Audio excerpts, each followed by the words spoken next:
Жалал Абад облусунда акыркы бир күндө 28 адам коронавирусту жуктуруп алган. Медицина кызматкерлери жугуштуу илдетке каршы вакцина алууну күн сайын эле эске салып келишет.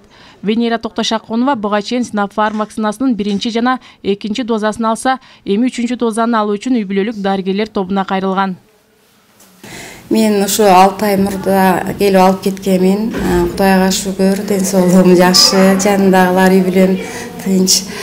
Анан кийин дагы ушу 3 жолу дагы алып келдим, бүгүн алдым буюрса. Анан кийин ушу жалпы элди деле чакырмакмын. Эмдөө алуу үчүн келген жарандардын саламаттыгы тууралуу маалымат кылдат каттоого алынууда. Дарыгерлер ар бир адамдын кан басымынын саламаттыгына байланыштуу бардык жагдайларды кыска сурамжылоо менен текшерип жатышат. Бүгүнкү күндө эмдөөдөн өтүү үчүн кезек күткөндөр арбын. Келгендерди биринчи эле келгенде сая калбайбыз, ден соолугун текшеребиз, давлениясын өлчөйбүз, сатурациясын, өпкөсүнүн иштештерин текшеребиз, температурасын өлчөйбүз, кандай оорулары бар экенин, жок экенин сурайбыз. Анан кийин өзүнүн макулдугу менен вакцинаны саябыз. Азыр бизде көбүнчө Sputnik Light бир жолу сайыла турган, Pfizer, китайский Verocell вакциналарыбыз бар. Алар 2 жолдон сайылат. 21 күндөн 28 күндүн ичинде сайыла турган вакциналарыбыз бар. Өзүм даңколман, махалламыздагыларга хаммасыга айтып чыктым. Өзүм үй комитетимин, врачтар элге түшүндүрүү иштерин жүргүзүп келишүүдө.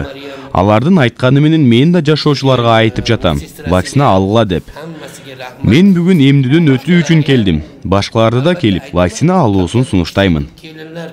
Akalar, ukalar, otaxonlar hammalar kelib shu vaksinani olinglar. Оорунун алдын алуу ошондой эле жуктуруп албоонун жалгыз жолу вакцина болуп эсептелгени менен санитардык эрежелерди так сактоонуда унутпоо жагы ак халатчандар тарабынан айтылууда. Азыркы учурда Жалал Абад области боюнча коронавирус илдети мурдакка салыштырмалуу жогору, күндөн күнгө көп катталууда. Анын бирден бир себеби бул адамдардын мындай өздүк гигиенаны сактабашы, маска тагынбайт азыр көпчүлүк. Эл чогулган жерлерге мындай көп эл көп чогулган жерлерге барып, адамдар эрежени сактабай аткан болуп эсептелинет да. Муну деле алдын алуу бул ар бир адам өзү маска тагынып жүрүүсү, коомдук транспортто, тамактануучу жайларда, даже жумушта дагы ошол маска тагынып эрежени сакташ керек. Тиешелүү тараптын билдирүүсүндө оору кескин көбөйүп кетсе, айрым чектөөлөр киргизилүүсү каралган.